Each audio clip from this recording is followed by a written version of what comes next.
Sir अगर हम लोग दिल्ली में आकर रहकर, ठीक है, अगर इतना खर्च नहीं उठा पाए तो कैसे हम लोग वर्क कर सकते हैं और कैसे हम लोग यहीं के लिए काम कर सकते हैं? क्या हम लोगों का सिलेक्शन नहीं हो सकता अगर मैं दिल्ली ना आ पाऊं या कोटा ना जा पाऊं तो? किन्हीं और किसी कोचिंग में भी या आपके पास भी ना आ पाऊं दिल्ली में तो? अरे वाह, बहुत बड़ा क्वेश्चन लिखा है बच्चे ने। पहली बात यह है, ये तो कभी सोचो ही मत कि सिर्फ कोचिंग की वजह से बच्चों का रिजल्ट होता है, ऐसा नहीं है। जीता जागता एग्जाम्पल मैं हूं। मैंने कहीं कोचिंग नहीं ली आज तक, कहीं ट्यूशन नहीं पढ़ा है जी, ठीक है, कहीं ट्यूशन मैंने आज तक नहीं पढ़े हैं, फिर भी सरस्वती की ही कमाई खा रहा हूं मैं, ठीक है। हाँ, जब पढ़ा रहा हूं तो सर वही है ना, कॉलेज में भी पढ़ाया या यहां भी जो अभी आप लोगों को भी पढ़ा रहा हूं, तो वहीं से तो मेरे खर्च चल रहे हैं। लेकिन हां, दिल्ली में आना जरूरी है ऐसा नहीं है, ठीक है।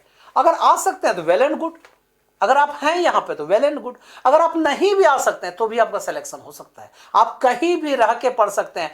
इस बार तो मैंने प्रूफ भी किया कि कश्मीर में जहां गोलियां चल रही थी, कौन सी गोली उस बच्चे को लग सकती है, उसके पेरेंट्स को लग सकता था, वो बच्चा अभी मौलाना में पढ़ रहा है, ठीक है। तो याद रखिएगा, कहीं का भी बच्चा कर सकता है। मेघालय का एक बच्चा था, उसको लैंग्वेज मुझे नहीं आती थी उनका बोलने, ना उनकी क्या कहते हैं, उनको इंग्लिश नहीं आती थी और मुझे उसकी लैंग्वेज नहीं आती थी, फिर भी बच्चे ने पढ़ाई किया ना। अब सिलेक्शन का क्या है उसका मुझे नहीं पता, उतना आइडिया नहीं है, ठीक है। लेकिन हाँ, बच्चे का वो कहा, मार्कशीट जब उसने भेजा था तो बोला सर स्कूल का मार्कशीट में बहुत अच्छा रिजल्ट आया, क्योंकि वो स्कूल के लिए पढ़ रहे थे। बाद में वो बोले कि सर हम लोग का एक अलग पेपर यहाँ भी होता है स्टेट वाइज, मुझे वो देना है, ठीक है।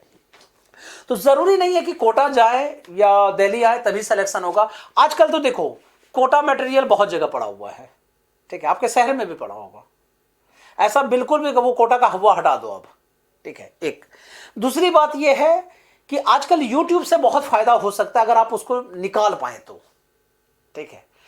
लेकिन अगर उसमें डिस्ट्रैक्शन बहुत ज्यादा आपको लगता है तो आप स्पेशलाइज्ड ऐप अगर कोई है तो उस पर आप ले सकते हैं। अगर स्पेशलाइज्ड ऐप नहीं है तो मैं कोशिश करता हूं, अभी दीपक को बोलता हूं मैं कि इस बार अगर ऐप बन सकता है मेरा तो देखते हैं जैसा है, या अदरवाइज मैं कुछ पेन ड्राइव कोर्स वगैरह टाइप का कुछ करवाने वाला हूं, क्योंकि देखिए सारे वीडियो तो मेरे बने हुए हैं इस साल के, अभी थोड़े दिनों से, और रोज चल ही रहा है काम, ठीक है। तो वो मैं कोशिश करूंगा कि आप लोगों को प्रोवाइड हो। लेकिन सबसे अच्छा क्या होगा कि अगर ऑफलाइन पढ़ा जाए तो उसमें एक अलग बातें होती हैं, लेकिन अगर ऑफलाइन बिल्कुल नहीं कर सकते तो ऑनलाइन में डेडिकेटेड सिर्फ टीचिंग के लिए जो कहा जाए उसको चूज कीजिए, चाहे वो मैं हूं चाहे कोई और हो, ठीक है।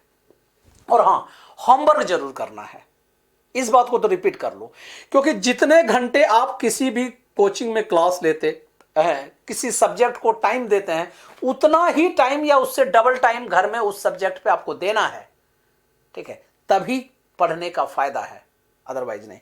मैं अपने शहर की स्टोरी सुनाता हूं तुम्हें। मैं इस बार 2 से 3 महीने अपने शहर में चला गया था, ठीक है। मैं घर बन रहा था मेरा वहां पे, तो लॉग ऑनलाइन सारा कुछ था, तो मैंने कहा कि चलो भाई, यहां से दिल्ली से रह के पढ़ा रहे हैं तो घर से ही अपना पढ़ाएंगे, ऑनलाइन वहीं से करते हैं। तो मैं अपने शहर दुमका जो है वहां पे चला गया था पढ़ाने के लिए, और वहीं से सारा ऑनलाइन क्लासेस में ले रहा था, ठीक है। तो अब ऑनलाइन क्लास ले रहा था तो बहुत बच्चे आ गए वहां पे कि सर, जब मैं यहां से गया तो तभी वो लोग सारे पहुंच गए कि सर मेरी क्लास ले लीजिए, सर ये कर लीजिए, सर वो कर लीजिए, ठीक है।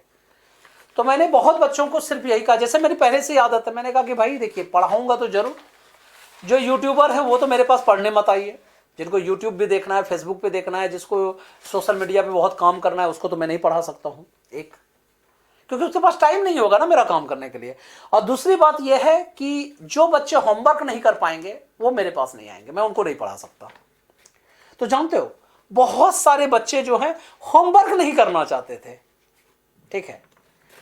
फिर भी जानते हो, बहुत कुछ बच्चे ने, सर हम लोग आएंगे पढ़ने, कुछ दिन डाउट उट लिया, क्लास व्लास लिया उन लोगों ने।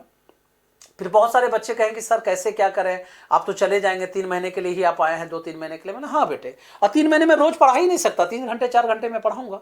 तो उस टाइम में जितना मैंने वहां पढ़ाना था पढ़ाया, बच्चों को बहुत अच्छा पढ़ाया मैंने, ठीक है। या हो सकता खराब भी पढ़ाया होगा, जो बच्चे गालियां दे रहे होंगे मनी मन, वो जानेंगे कि कैसा पढ़ाया भाई। लेकिन क्या हुआ कि जब होमवर्क करने की बात है, फिर वो लोगों ने कहा सर, तो मैंने कहा यूट्यूब से मैं तुम लोगों का क्लास ले सकता हूं, लेकिन अब कंडीशन यही है कि होमवर्क करना पड़ेगा, जितना मैं पढ़ा रहा हूं उतना सारा करके रोज आप लोगों को लिख के भेजना पड़ेगा, ठीक है। तो बहुत बच्चे एग्री नहीं किए, नहीं सर इतना नहीं कर सकते, आप बहुत ज़्यादा कराते भी हैं तो इतना नहीं कर सकते। मैंने कहा नहीं करा सकते, कोई बात नहीं। तो सर बाद में फिर जब मैं यहाँ आ गया तो सर हम लोग कैसे क्या करें, बहुत सारे फ़ोन बजने लगे, तो मैंने फिर अपने स्टेटस में भी डाला और मैंने उस कोचिंग का नाम भी डाला, ठीक है। और अपने बच्चों को, उनको फ़ोन जिनका भी आता था उनको बोला भी, मैंने कहा ऐसा है कि आप लोग उतने पैसे भी नहीं दे सकते और उतना होमवर्क मैंने ये नहीं कर सकता, होमवर्क का भी उतना है तो नहीं, लेकिन अगर बच्चा पढ़ेगा तो कर लेगा, आप ऐसा कीजिए इसको इस वाले ऐप में ज्वाइन कर लीजिए। आप जानते हो लगभग 400 number of student, 400 number of student मेरे शहर दुमका से ज्वाइन किया, ठीक है। उनका नाम नंबर मेरे पास अभी भी है, ठीक है, जिन्होंने ज्वाइन वहां पे किया था। और 400 में एक सिंगल रिजल्ट नहीं है जेई में। हाँ, एक बच्चे का कहीं बाहर स्टेट में हुआ था, उसने बताया मुझे कि सर स्टेट में मेरा हुआ था। इस बार जब मेरी सेमिनार वहाँ पे लगी थी तो उन्होंने बचाया, उस बच्चे ने बताया था, उसको मैंने थोड़ा गिफ्ट वगैरह भी दिया था, तो वही एक बच्चा था। और मैंने 2 बच्चे ऑनलाइन जो जूम से क्लासेस लेके मैंने पढ़ाया था, वो दोनों लड़के, एक दिल्ली आईआईटी में है और एक रुड़की आईआईटी, उसमें रुड़की में है, ठीक है। तो कहने का मतलब ये है, देखो एक्चुअल में वो दोनों बच्चे का सिलेक्शन इसलिए हुआ क्योंकि वो सारे होमवर्क कर रहे थे, ठीक है। उन दोनों बच्चों ने बहुत सारा मेरा काम करके आया, रोज मैं कहता था रोज काम करके आते थे, इसीलिए उनका सिलेक्शन हुआ। अगर वो काम करके नहीं आते तो सिलेक्शन नहीं होता। क्योंकि देखिए मैं फिर बताता हूं, 60% टीचर का रोल होता है कि अच्छा पढ़ाएं, अच्छा रिवाइज कराएं, अच्छा प्रेशर बना के रखें। और ये दीपक को मैं विशेष करके कहूंगा जो कि होमवर्क डेली मंगाता था। जिस बच्चे का होमवर्क नहीं होता था, 2 दिन होमवर्क नहीं, नो क्लास, ठीक है। इसको मैं मानता हूं, क्योंकि फीस का प्रेशर और होमवर्क का प्रेशर इसी की वजह से आया है। और मैं बिल्कुल दीपक को थैंक यू कहना चाहूंगा, ठीक है, कि जिसकी वजह से मेरे रिजल्ट बहुत इंप्रूव हुए हैं, ठीक है, क्योंकि बहुत काम उन्होंने लिया है। एक चीज और, तो कहने का मतलब यह है कि जरूरी नहीं है कि यहीं आके पढ़ें, लेकिन हाँ आप यहां आएंगे तो थोड़ा सा ज्यादा आपको क्या कहते हैं ग्रोइंग इन्वायरमेंट दिखेगा।